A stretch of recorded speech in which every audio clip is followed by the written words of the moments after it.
আমার তো এমনও মনে আছে, এগুলো স্মৃতি থেকে বলছি আর কি। আমার এখনো মনে আছে যে আমি আমার স্ত্রীকে নিয়ে রাস্তায় রাস্তায় বাড়ি ভাড়া খুঁজতাম এক সময়। মানুষ আমাদেরকে বাড়ি ভাড়া দিত না। বিশ্বাস করছে না? কেন দিত না? কারণ আমার গায়ে সুন্নতি লেবাস ছিল আর আমার স্ত্রীর গায়ে খাস পর্দা ছিল। বাড়ি ভাড়া দেওয়ার আগে খুব গড় করে প্রশ্ন করতো, কোথা থেকে আসছেন, কি দরকার, কোথায় চাকরি করেন, কি করবেন, মানে আতঙ্ক একটা। না জানি কোন গ্রহের মানুষ আমরা, ও বাড়িতে না জানি কি করব। এই যে একটা ভাইব ছড়িয়ে দেওয়া হতো সমাজের মধ্যে, দাড়ি, টুপি, পাগড়ি, জুব্বা, বোরখা, এগুলোর দিকে মানুষ যে একটা সন্দেহের চোখে তাকাচ্ছে, এই যে একটা ফ্লো, একটা ভাইব সৃষ্টি করা হয়েছে, আপনাদের কি মনে হয় না এটি ইসলামের বিরুদ্ধে চক্রান্ত হচ্ছে? দাড়ি, টুপি, পাগড়ি, জুব্বা, বোরখাওয়ালা মানুষটাই সারা দুনিয়ার সব অপকর্ম করে বেড়ায়। আগে আমরা আল্লাহ পাকের জমিনে আল্লাহর খলিফা ছিলাম। আল্লাহ পাক দুনিয়াতে আমাদের খলিফা করে পাঠান নাই? সূরা বাকারার প্রথম দিকে আছে না, আদম আলাইহিস সালামকে আমি সৃষ্টি করেছি কি জন্য? আমার খলিফা হিসেবে। ওয়াইজ ক্বালা রাব্বুকা লিল মালায়েকা ইন্নী জাঈলুন ফিল আরদি, খলিফা শব্দ কোরআনে নাই? তাহলে আদম আলাইহিস সালাম এই দুনিয়াতে কার খলিফা? যে আল্লাহর খলিফা, সে আল্লাহ পাকের হুকুম আহকাম চালু করবে নাকি নিজের মন গড়া বিধান চালু করবে? যে আল্লাহর বিধান দিয়ে চলে সে আল্লাহর খলিফা না? আর যে আল্লাহর বিধান বাদ দিয়ে চলে সে কি আল্লাহর খলিফা না শয়তানের খলিফা? সারা বিশ্বে এখন মানুষ কি আল্লাহর বিধান দিয়ে চলে, নিজেদের বিধান দিয়ে চলে? তো এই সমস্যাগুলো কি মুসলমানরা তৈরি করে দিল? সারা দেশে এবং সারা বিশ্বে দেখেন যুব সমাজ মাদকের সয়লাব, একাকার অবস্থা। তো কোরআন সুন্নাহ কি মানুষকে মাদক খেতে উৎসাহিত করে, নাকি মাদকের বিরুদ্ধে কোরআন সুন্নাহ জিরো টলারেন্স? কোনটা? সারা দুনিয়ার এই ঘর থেকে শুরু করে বিশ্বের যে সমস্যাগুলো একটা একটা করে বলতে গেলে তো 100টা বের হবে। এই সবগুলো সমস্যা কি মুসলমানরা করে দিল, না মুসলমানদের উপর এই সমস্যাগুলো চাপিয়ে দেওয়া হচ্ছে? কোনটা? কিন্তু মিডিয়ার মধ্য দিয়ে, প্রযুক্তির মধ্য দিয়ে, নিজস্ব প্রিন্ট এবং ইলেকট্রনিক মিডিয়াগুলোর মধ্য দিয়ে সারা বিশ্বে ছড়িয়ে দেওয়া হয়েছে সবচেয়ে খারাপ মানুষ মনে হয় মুসলমানরাই, তাই না? যত বাঁকা দৃষ্টি শুধু দাড়ি, টুপি, পাগড়ি, বোরখা, এগুলোর পিছনে। ঢাকা শহর ভূমিকম্প প্রবণ এলাকা না? ভূমিকম্পের যে পাপগুলা, সেই পাপগুলো আমি কিন্তু একটা লেকচার আলোচনা করে আসছি সিলেটে, দেখে নিন অনলাইনে। 15টা থেকে 20টা পাপ আছে। এই পাপগুলোতে যখন একটা জাতি লিপ্ত হয় আল্লাহর পক্ষ থেকে আযাব আসে। কয়েকটা কথা বলছি। পাপগুলোর মধ্যে একটা হচ্ছে যে যখন মানুষ বস্তুবাদী হয়, বেশি বস্তুবাদী মানে দুনিয়া নিয়ে খুব বেশি ব্যস্ত, পরকালের ফিকির কম, আল্লাহকে ভুলে গেছে। তারপরে যখন আমানত উঠে যায়, আমানত কি হয়? উঠে যায়। তারপর যখন গনিমতের মাল মনে করে আমানত মানুষ খেয়ে ফেলতেছে, আমানত রাখা হয়েছে, গনিমতের মাল মনে করে খেয়ে ফেলল। যখন মানুষ এই মাকে কষ্ট দেয়, মাকে কষ্ট দিয়ে মানে মায়ের সাথে খারাপ ব্যবহার করে, বউয়ের আঁচল ধরে বসে থাকে। যখন মানুষ বাবাকে দূরে ঠেলে দেয় আর বন্ধু বান্ধবকে কাছে টেনে নেয়। তারপরে আছে যখন গান বাজনা, বাদ্যযন্ত্র বেশি হয়, মানুষের কানের কাছে যখন বাদ্যযন্ত্র বাজতে থাকে, মানে হেডফোন দিয়ে গান শুনছেন, এখন কানের কাছে বাদ্যযন্ত্র বাজছে। তারপর যখন মানুষ মাদকদ্রব্য বেশি সেবন করা শুরু করে, যখন জেনা বেশি বেড়ে যায়, অশ্লীলতা বেশি বেড়ে যায়, ব্যভিচার বেড়ে যায়, এই পাপগুলো যখন বেড়ে যায় এবং গায়িকা নর্তকীর যে সংখ্যা বেড়ে যায়, প্রতিটা কথা আরবি দিয়ে বলা আছে, আমি বলতে গেলে টাইম যেত, আমি শর্ট করে বললাম। এই কাজগুলো যখন একটা সমাজের মধ্যে বেশি হয় তখন ওই জায়গায় আল্লাহর পক্ষ থেকে 2টা মারাত্মক মানে আযাব আসে। তার মধ্যে একটা হচ্ছে মহামারী, আর একটা হচ্ছে এই ভূমিকম্প। আর ভূমিকম্পের সাথে চলে আসে ভূমি ধস, মানে ভূমি ধসে যায় এবং চেহারার আকৃতি পরিবর্তন হয়। আর একটা কি, হ্যাঁ, গরম বাতাসের আযাব আসে। এই গরম বাতাসের আযাবটা এখন আসে নাই, কিন্তু আমি শেষ জামানার হাদিসগুলো টুকটাক গবেষণা করে মনে হচ্ছে অচিরে গরম বাতাসের একটা আযাব আসবে বিশ্বের দিকে। এবং নাসাও এটা নিয়ে গবেষণা করছে অলরেডি। সূর্যের মধ্যে অনেক রকম বিক্রিয়া হচ্ছে, তেজস্ক্রিয় বিক্রিয়া হচ্ছে ইত্যাদি, হিলিয়াম গ্যাসের অনেক বিস্ফোরণ হচ্ছে। এগুলোর ওয়েভ বা ফ্লোটা আস্তে আস্তে পৃথিবীর দিকে ধেয়ে আসবে। নবীজি বলেছেন ফালিয়ারতাকিবু ইনদা যালিকা রিহান হামরা। এই রিহান হামরা কথাটা এই হাদিসের মধ্যে আছে। তিরমিজির 2211 নম্বর হাদিস এটা আছে। গরম বাতাস ধেয়ে আসবে পৃথিবীর দিকে, গরম বাতাসের আযাব, গরম বাতাসের আযাব আসবে। ওয়াজালজালা, এবং ভূমিকম্প। অন্য হাদিসে আসছে সানাওয়াতু জালাজিল, ভূমিকম্পের বছর, ভূমিকম্পের বছরগুলো, ভূমিকম্পের বছরগুলো। আর আসছে মুতানুন শাদীদ, বড় মহামারী। আর খসফুন মানে এই যে জমিন ধসে যাওয়া, মাসখান মানে চেহারা আকৃতি বিকৃত হয়ে যাবে। আর কযফান একটা আছে, কযফান মানে পাথরের বৃষ্টি বর্ষিত হবে। এই আযাবগুলো কখন আসে? এই পাপগুলোতে মানুষ যখন লিপ্ত হয়। আর আমাকে বলেন দেখি, এই পাপগুলোতে আমরা কম বেশি লিপ্ত আছে কি নাই? আর বড় বড় বস্তুবাদী শহরগুলোতে এই পাপগুলো বেশি না?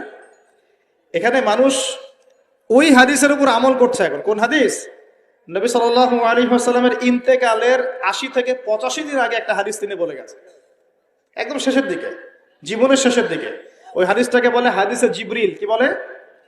নবীজিকে জিবরাইল আলাইহিস সালাম মানুষের রূপ ধরে এসে জিজ্ঞাসা করেছিলেন যে কিয়ামত কবে হবে। নবীজিকে জিবরাইল আলাইহিস সালাম মানুষের রূপ ধরে সবার সামনে জনসমক্ষে এসে জিজ্ঞাসা করেছেন কিয়ামত কবে হবে। নবীজি বলছেন মাত্র দুটো আলামত বলেছেন। কয়টা ভাই? দুইটা। একটা হচ্ছে আনতালিদাল আমাতু রাব্বাতুহা, দেখবে যখন দাসী মনিবকে জন্ম দিচ্ছে। দাসী মনিবকে জন্ম দিচ্ছে মানে কি? সমাজের ন্যায় অন্যায়, হক বাতিল, হালাল হারাম, এই যে মানদণ্ড সব উল্টে যাবে। হালাল হবে হারাম, হারাম হবে হালাল, ন্যায় হবে অন্যায়, অন্যায় হবে ন্যায়, হক হবে বাতিল, বাতিল হবে হক, জায়েজ নাজায়েজ, নাজায়েজ জায়েজ। হ্যাঁ, মানুষ এই মানদণ্ড চেঞ্জ করে না এখন। বুঝতে পারছেন না মনে হয়? এখন সমাজে সত্য মিথ্যা, ন্যায় অন্যায়ের মানদণ্ড কি কোরআন সুন্নাহ এখনো টিকে আছে? এখন মানুষ নিজে যেটা ন্যায় মনে করে সেটাই ন্যায়, নিজে যেটাকে অন্যায় মনে করে সেটা অন্যায়, নিজে যেটাকে ভালো মনে করে সেটা ভালো, নিজে যেটাকে খারাপ মনে করে সেটা খারাপ। আল্লাহ যেটাকে হালাল করে দিয়েছেন মানুষ হারাম করে নিচ্ছে, আল্লাহ হারাম করে দিয়েছেন মানুষকে হালাল করে নিচ্ছে। হচ্ছে কি না এগুলা?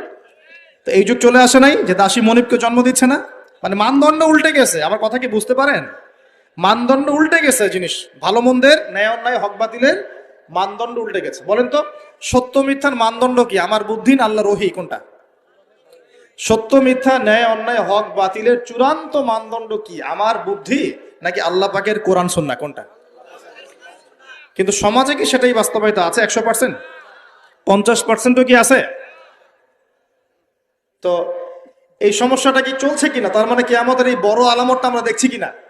দেখছি। গেল 2 নাম্বার। 2 নাম্বারটা নবী বলছেন ওয়া আনতারাল হুফাতাল উরাতাল আলাতা রিয়া আশাই ইয়াতাতাওয়ালুনা ফিল বুনিয়ান। নবীজি বলছেন যখন দেখা যাবে সমাজের সবচেয়ে দরিদ্র শ্রেণীর মানুষ, স্যান্ডেল কেনার টাকা ছিল না, কাপড় পরার টাকা ছিল না, এই শ্রেণীর মানুষ, রাখাল মানে গরু ছাগল চড়াতো, এই শ্রেণীর মানুষ উঁচু উঁচু অট্টালিকা নির্মাণের প্রতিযোগিতা করবে। ভালো করে বোঝেন, নবীজি বলছেন না যে ধনীরা, সমাজের ধনীরা অট্টালিকা নির্মাণের প্রতিযোগিতা করবে। নবীজি এই কথা বলছেন না হাদিসে। নবীজি বলছেন সবচেয়ে দরিদ্র শ্রেণীর মানুষ, রাখাল শ্রেণীর মানুষ, স্যান্ডেল নাই, গায়ে জামা নাই, এরা উঁচু উঁচু অট্টালিকা নির্মাণের প্রতিযোগিতা করবে। করছে কিনা? কিভাবে সম্ভব এই শ্রেণীর মানুষের অট্টালিকা নির্মাণ না, নির্মাণের কম্পিটিশন করা কিভাবে সম্ভব? 1, সুদের মধ্য দিয়ে, 2, করাপশন দুর্নীতির মধ্য দিয়ে, 3, অন্যের সম্পদ আত্মসাৎ করার মধ্য দিয়ে। এই সমস্যাগুলো চলছে কিনা সমাজে? এরাই যখন 10-20 তলা বিল্ডিং উঠাবে তখন তো আর মানুষকে মানুষই মনে করবে না। বুঝতে পারছেন না মনে হয়? এদের তো কোনো পড়াশোনা নাই, কোনো ব্যক্তিত্ব নাই, কোনো দিনই ইলম নাই, রুচিবোধ নাই, কালচার না, সামাজিক না, এর তো মানে অসামাজিক। এরা যখন, এদের হাতে যখন আপনি সম্পদ চলে যাবে, এরা তো সাধারণ মানুষকে মানুষই মনে করবে না, গরিব মানুষকে কিছুই মনে করবে না, ও মনে করবে আমি সব কিছু।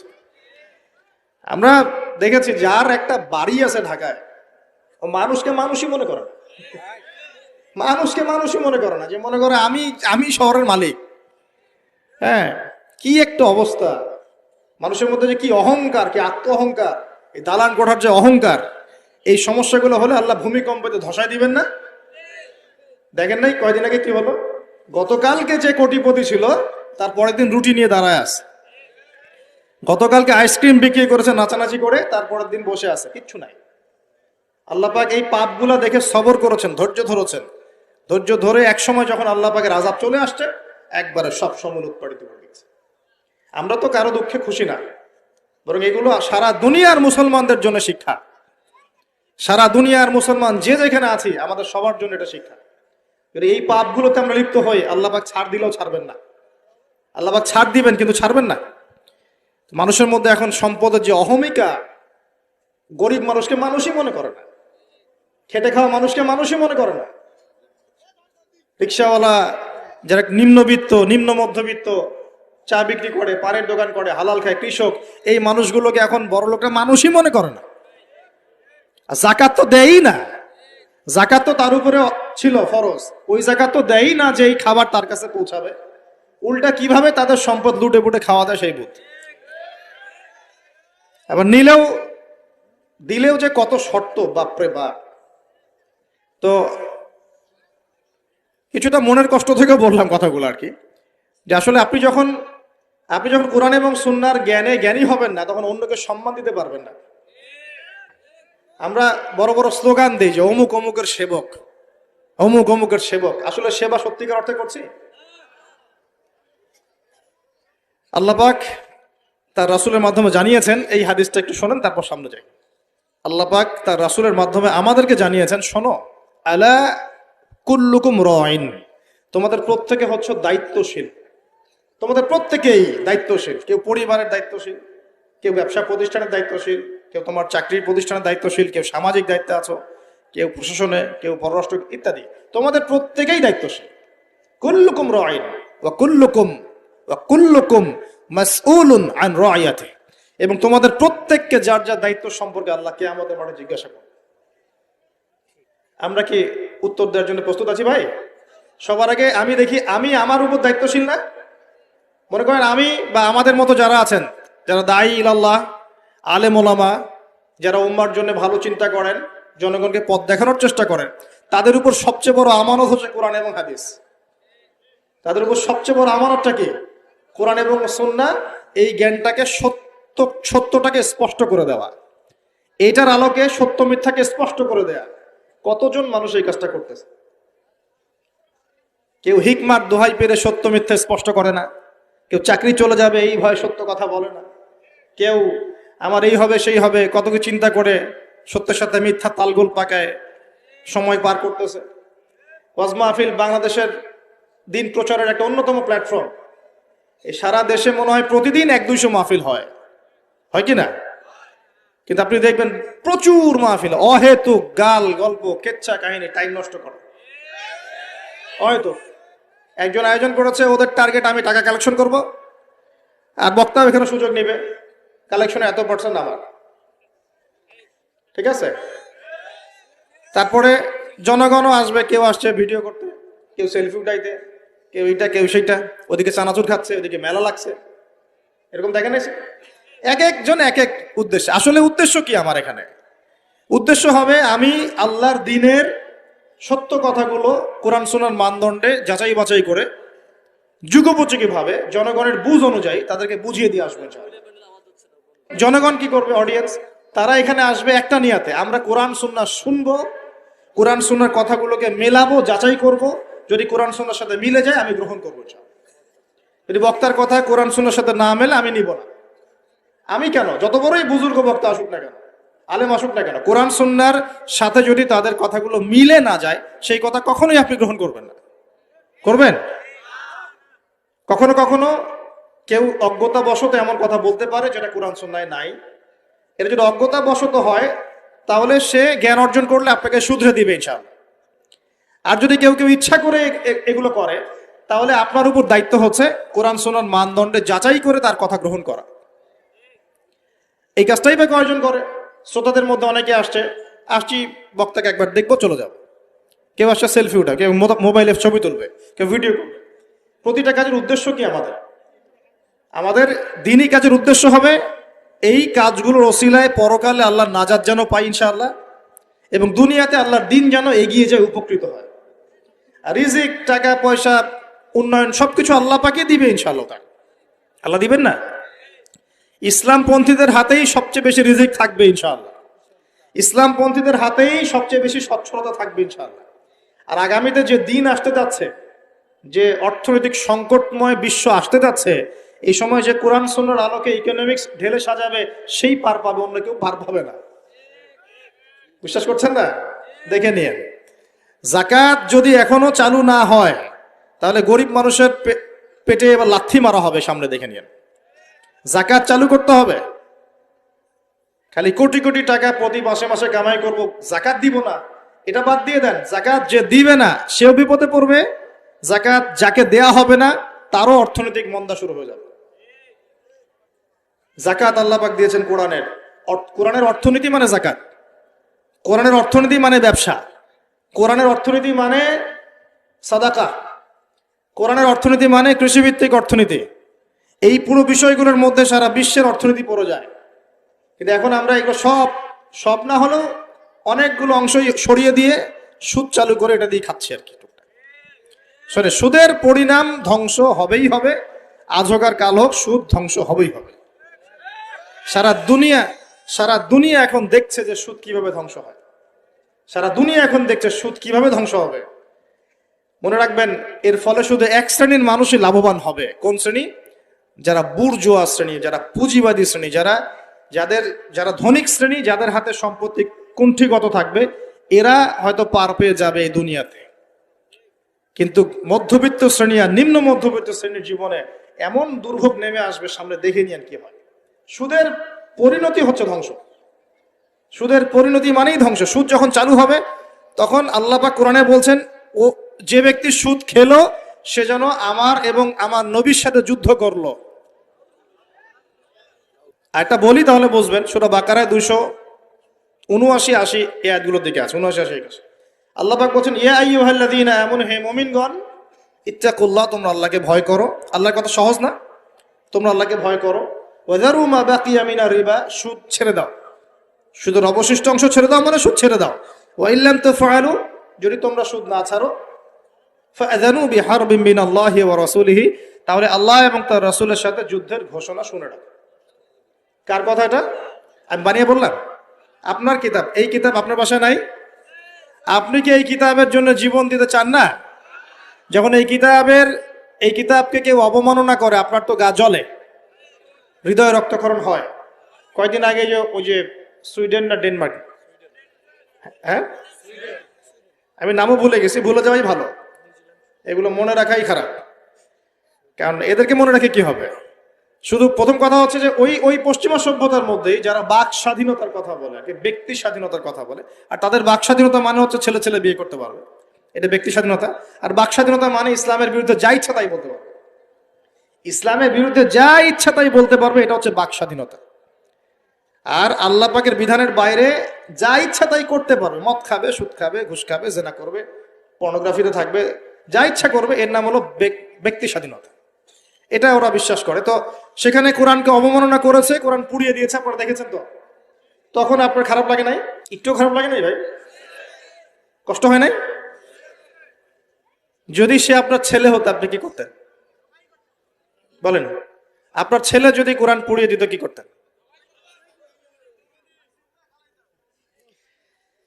এখন আমাকে বলেন, ওই কোরআনেই আছে সুদ খাওয়া মানে আল্লাহ এবং তার রাসূলের সাথে যুদ্ধ করা। আমি আর আপনি যে মানছি না, এখন আমাদের কি হবে বলেন? সে তো অমুসলিম, কোরআনে কি আছে জানেই না বেচারা। কোরআনের প্রতি অনেক ক্ষোভ, কারণ কোরআন ওদের সমস্ত জাহিলিয়াত, অন্যায়ের বিরুদ্ধে কথা বলে।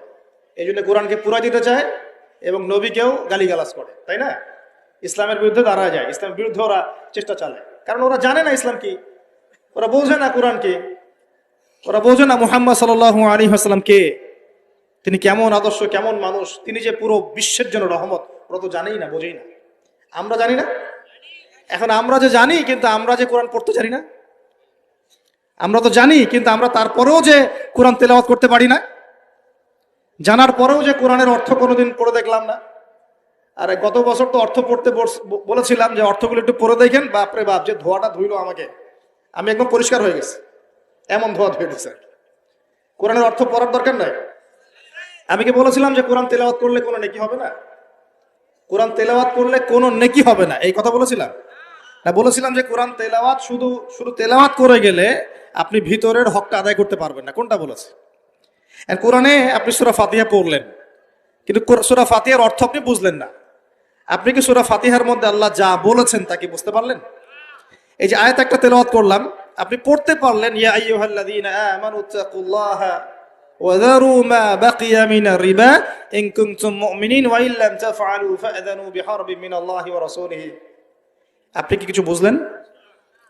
তেলাওয়াত তো করলেন, প্রত্যেক হরফে 10 নেকি হলো, আপনার আমলনামায় প্রত্যেক হরফে 10 নেকি হলো, ঠিক আছে, বুঝলাম, মানলাম। কিন্তু এই আয়াত যে আপনি বুঝতে পারলেন না।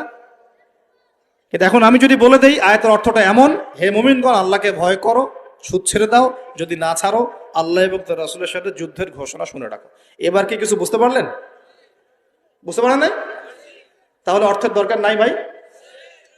আর কত সহজ করে বলবো বলেন তো ভাই, আর কত সহজ করে বোঝাবো?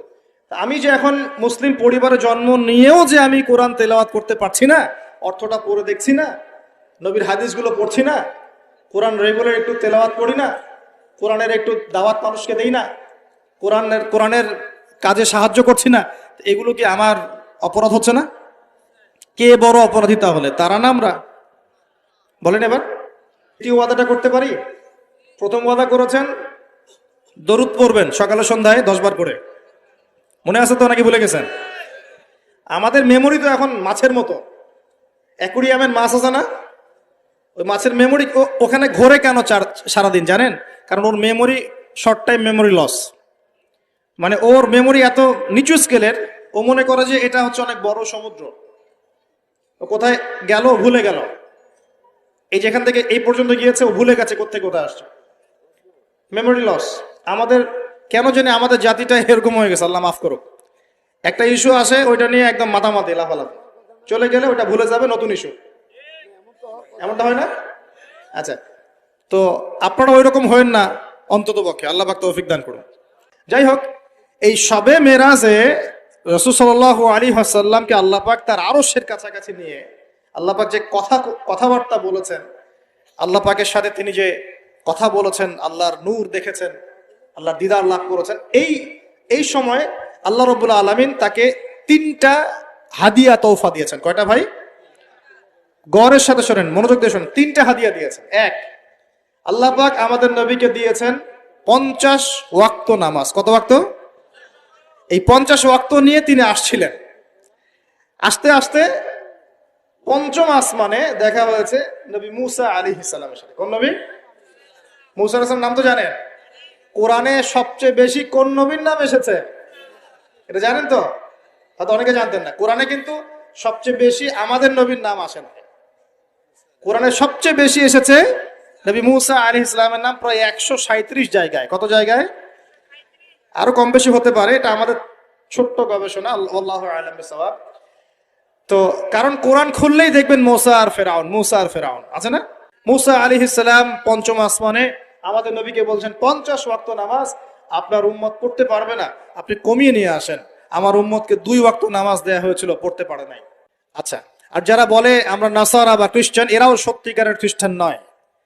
সত্যিকারের খ্রিস্টানরা কখনো 3 খোদায় বিশ্বাস করতো না। তারা বিশ্বাস করতো আল্লাহ ছাড়া কোনো ইলাহ নাই এবং আল্লাহ পাকের কোনো সন্তান নেই, তারা বিশ্বাস করতো। তারা বিশ্বাস করতো ঈসা আলাইহিস সালাম আল্লাহর সন্তান নয়। সত্যিকারের খ্রিস্টান ছিল বাদশা নাজাশী। কি নাম? নাম শোনেন নাই মনে? বাদশা নাজাশী ছিল নবী সাল্লাল্লাহু আলাইহি ওয়াসাল্লামের সময় এমন একজন খ্রিস্টান শাসক যার রাজ্যে কেউ জুলুমের শিকার হতো না। মুসলমানরা একসময় সেই রাজ্যে আশ্রয় নিয়েছিল এই মুশরিকদের অত্যাচার থেকে বাঁচার জন্য। এই বাদশা নাজাশী মুসলমানদেরকে আশ্রয় দিয়েছিল, তাদের ভরণ পোষণ দেখাশোনা সবকিছু করেছিল। এই বাদশা নাজাশী যখন মারা যায়, আমাদের নবী নিজে তার গায়েবানা জানাজার নামাজ পড়েছে। তারা ছিল প্রকৃত খ্রিস্টান, যার সামনে জাফর রাদিয়াল্লাহু আনহু সূরা মারিয়াম তেলাওয়াত করেছিলেন। সূরা মারিয়ামের তেলাওয়াত শুনেই তিনি চোখ দিয়ে দরদর করে কান্না শুরু করেছেন। তো মনে রাখবেন, এখনকার ইউরোপিয়ান জিউসরা কিন্তু প্রকৃত বনু ইসরাইল নয়, এটা মাথায় রাখবেন। তারপরে সামনে যান। তো মুসা আলাইহিস সালাম কমাতে চাপ দিচ্ছেন। নবী সাল্লাল্লাহু আলাইহি ওয়াসাল্লাম একবার যাচ্ছেন 50 থেকে 45, 45 থেকে 40, 40 থেকে 35, এই করতে করতে করতে করতে 5 ওয়াক্ত নামাজ হলো। কত ওয়াক্ত? 5 ওয়াক্ত।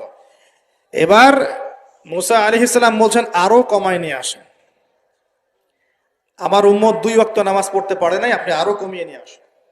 তখন নবী সাল্লাল্লাহু আলাইহি ওয়াসাল্লাম বলছেন আমি আমার রবের কাছে এই আরজি পেশ করতে লজ্জা বোধ করছি। কি বোধ করছি? লজ্জা বোধ করছি।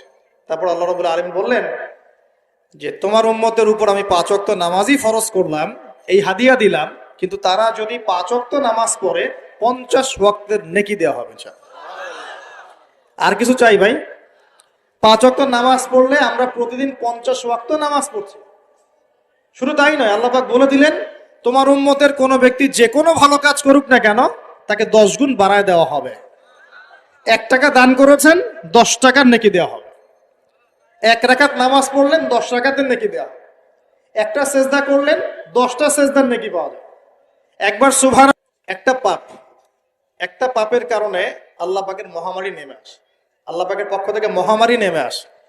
সেই পাপটার নাম হলো ফাহেশাত, অশ্লীলতা, নোংরামি, ব্যভিচার, পরকে, যে নোংরামি না এগুলা, এই এই এই এই পাপগুলোর কারণে আল্লাহর পক্ষ থেকে এমন এমন রোগ ব্যাধির জন্ম হয় যে রোগগুলো আগে বিশ্বের মধ্যে ছিল না।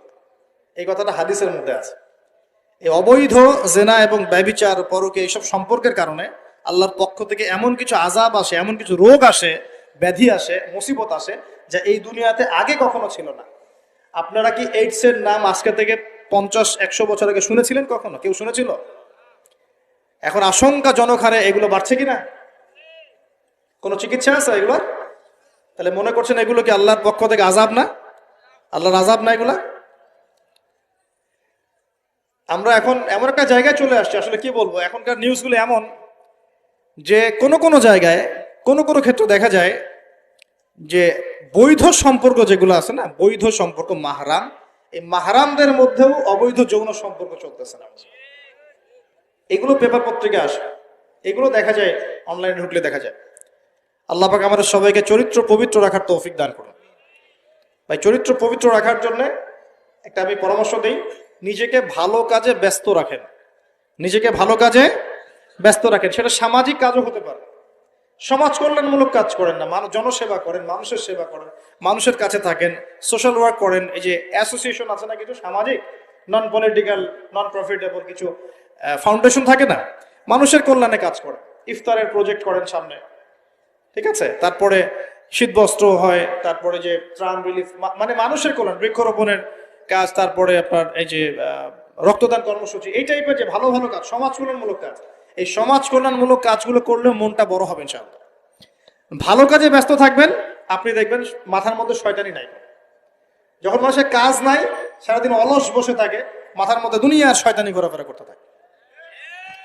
আল্লাহ পাক আমাদের সবাইকে ভালো কাজের সাথে থাকার তৌফিক দান করুন এবং ভালো কাজে একে অপরকে সহযোগিতা করার তৌফিক দান করুন। এবং আল্লাহর ওয়াস্তে একটু ওয়াদা করেন, আর যাই করেন অর্থনৈতিক জীবনে সুদের সাথে সম্পৃক্ত হবেন না। হবেন? সুদের পাপ কি? নিজের মায়ের সাথে করা। এই হাদিস কেউ শোনায় নাই ভাই? সুদের পাপের 70টা বা 73টা শাখা আছে।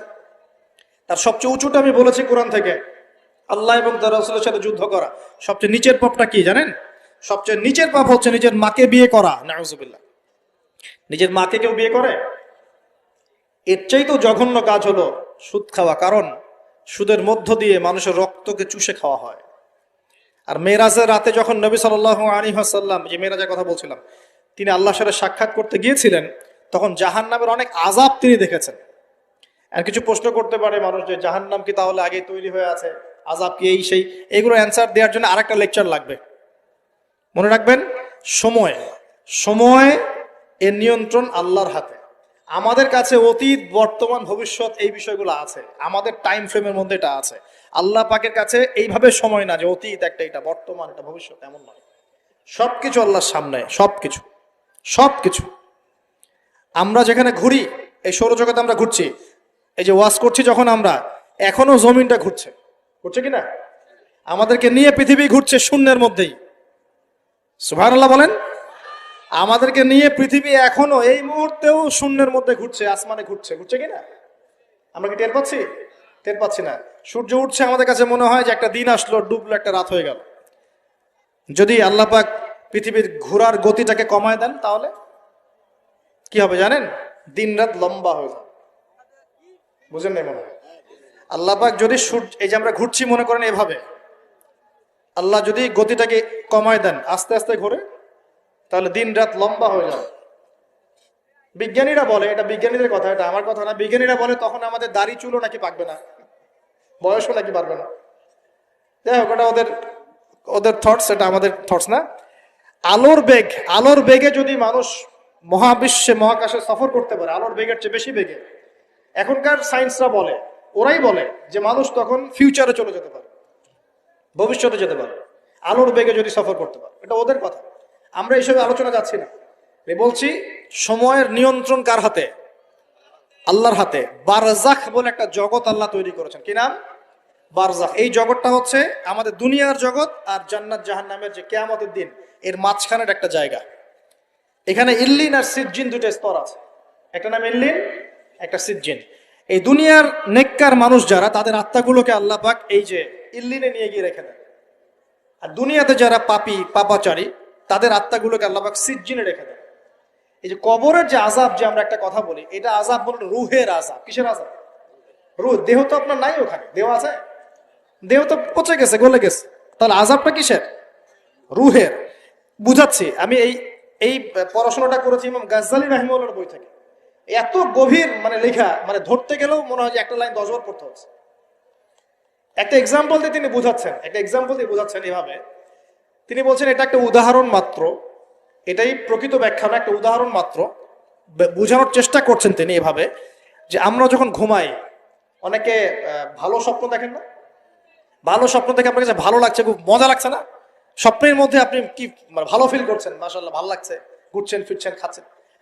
যখন কোনো খুব ভালো আপনি একটা স্বপ্ন দেখেন, আপনার কিন্তু ভালো লাগে। আপনি স্বপ্নে, ঘুমন্ত অবস্থাতেই আপনি স্বপ্নে বাস্তবের ফিলিংস পাচ্ছেন, এমন হয় না?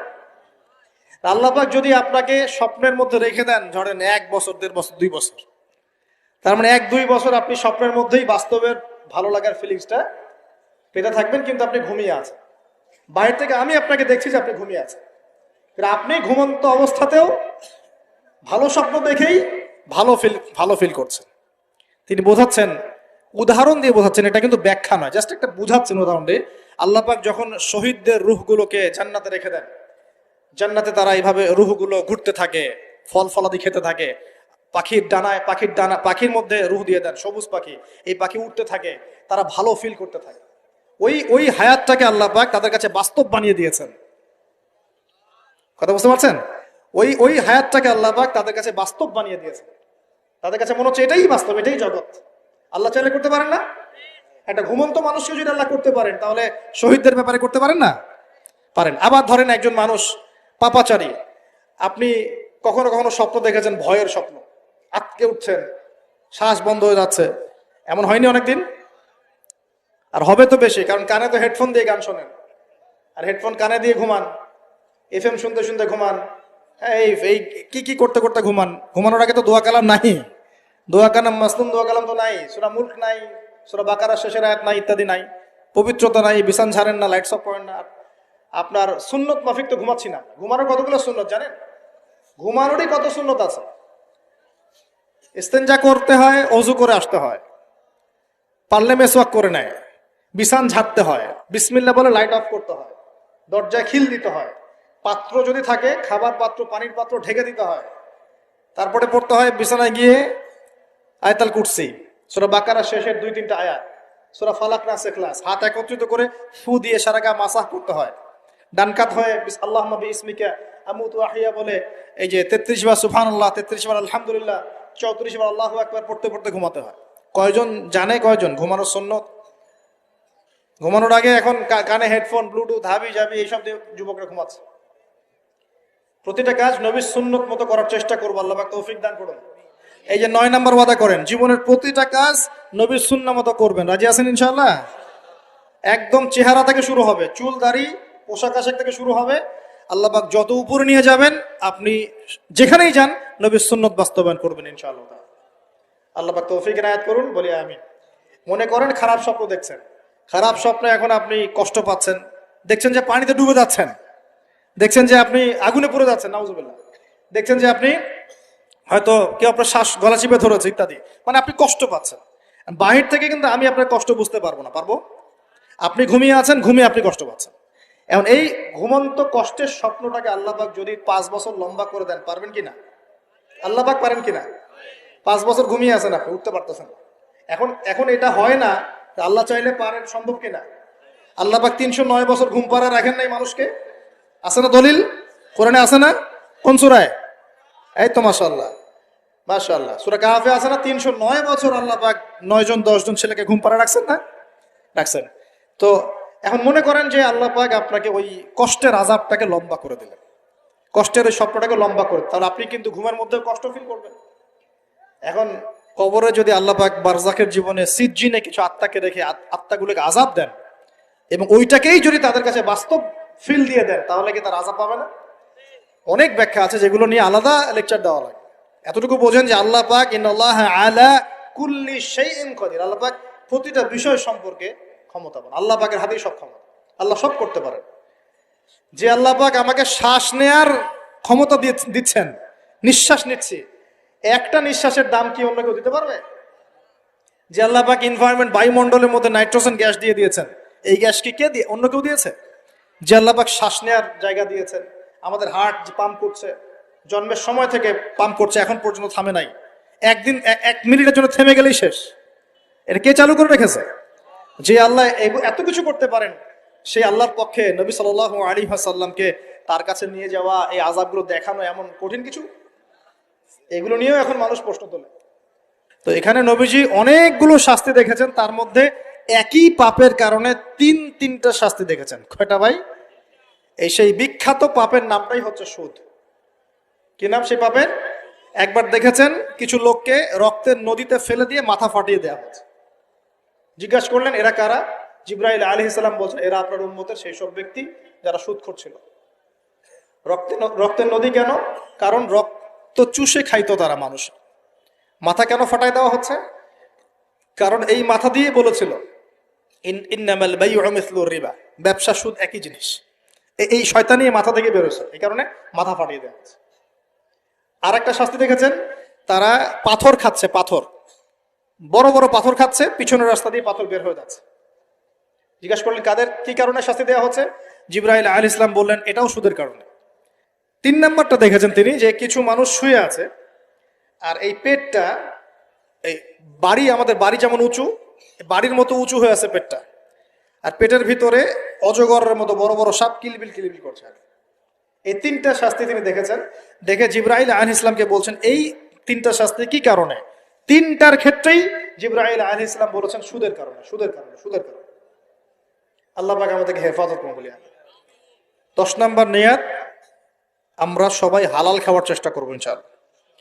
আমরা হারামের দিকে যাব না ইনশাআল্লাহ। হালাল রিজিক আল্লাহ যতটুকু দিবেন এতটুকুতে সন্তুষ্ট থাকবো ইনশাআল্লাহ। এবং যদি আমি সামর্থ্যবান হই, ধনী হতে আল্লাহ পাক নিষেধ করেন নাই, ধনী হতে আল্লাহ নিষেধ করেন নাই, ব্যবসা করতে নিষেধ করেন নাই, ধন সম্পদ আল্লাহ পাক অর্জন করতেও নিষেধ করেন নাই, কিন্তু দুনিয়ার পূজা করতে আল্লাহ নিষেধ করেছে, দুনিয়ার মোহে ডুবে যেতে আল্লাহ নিষেধ করেছেন।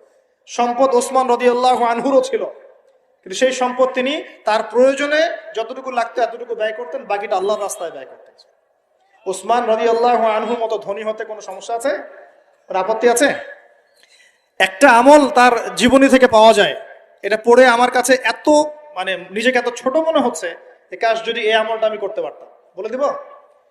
চেষ্টা করছি যে করার, আপনারাও করার চেষ্টা করেন। ওসমান রাদিয়াল্লাহু আনহু ধনী ছিলেন কিনা? তো নবীর কাছে গিয়ে বলছেন যে আমার ধন সম্পদ খুব বেশি বাড়ছে, ইয়া রাসূলুল্লাহ আপনি সম্পদ একটু কমানোর দোয়া করেন তো আমার জন্য। চিন্তা করা যায় মানুষ এমন দোয়া কেউ করবে এই যুগে? আচ্ছা, নবী সাল্লাল্লাহু আলাইহি ওয়াসাল্লাম বললেন তুমি উটের পিঠে, গাধার পিঠে খাওয়া দাওয়া করো, ঠিক আছে, খাওয়া দাওয়া করো। তো তিনি খাওয়া দাওয়া করেন। এখন কয়দিন পরে, কয়দিন বলতে কতদিন আল্লাহ ভালো জানেন, তিনি এসে বলছেন ইয়া রাসূলুল্লাহ আমার তো সম্পদ আরো আগের চেয়ে বাড়তেছে দেখি, আপনি কি দোয়া করলেন? সম্পদ তো আরো বাড়া শুরু করেছে এখন। তখন তিনি বলছেন যে তুমি যখন খাও তখন তোমার হাত থেকে যদি খাবার পড়ে যায় তুমি কি করো? তখন তিনি বলেছেন আমি আমার হাত থেকে খাবার যদি পড়ে যায়, একটা দানাও যদি পড়ে যায়, আমি উটের পিঠ থেকে নামি, নেমে সেই খাবারটাকে তুলে পরিষ্কার করে তারপর খাই। উসমান রাদিয়াল্লাহু আনহু এত ধনী মানুষ, তিনি প্রতি বেলায় 100 মানুষকে খাওয়াতে পারেন, কোনো সমস্যা নেই। তিনি একাই তাবুকের যুদ্ধে 30,000 সৈন্যের দায়িত্ব নিয়েছেন। 30,000 সৈন্য 3 মাস যাবে, যাত্রা বিরতি করবে, খাবে দাবে, তাদের ঘোড়া অস্ত্রশস্ত্র সব দায়িত্ব একজন ব্যক্তি বহন করেছেন, ওসমান রাদিয়াল্লাহু আনহু। কত বড় ধনী আপনি চিন্তা করেন। উনার মতো ধনী কোন পররাষ্ট্রমন্ত্রীও নাই পৃথিবীতে এখন, কোন বিশ্ব নেতাও নাই ওনার মতো ধনী, এখন কেউই নাই। আর উনি কিন্তু তার এই ধন সম্পদ সুদের মধ্য দিয়ে অর্জন করেন নাই, তার ধন সম্পদ দুর্নীতির মধ্য দিয়ে অর্জন করেন নাই। তার ধন সম্পদ তিনি কিন্তু এই যে অন্যের সম্পদ অন্যায়ভাবে দখল করে অর্জন করেন নাই। তিনি সম্পদ অর্জন করেছেন বৈধ পন্থায়, হালাল ব্যবসা করেছেন। ব্যবসা করেছেন নাকি না? এই যে আমল, তো নবীজি বলছেন যে তোমার আমল যদি এমনই হয়, তাহলে তোমাকে আল্লাহ পাক সম্পদ দিবে না, কাকে সম্পদ দিবে? মানে তুমি আল্লাহ পাকের যে সম্পদ, রিজিকের যে শুকরিয়া আদায় করো, কৃতজ্ঞতা প্রকাশ করো যে আল্লাহ আমাকে ভালোবেসে রিজিকটা দিয়েছেন।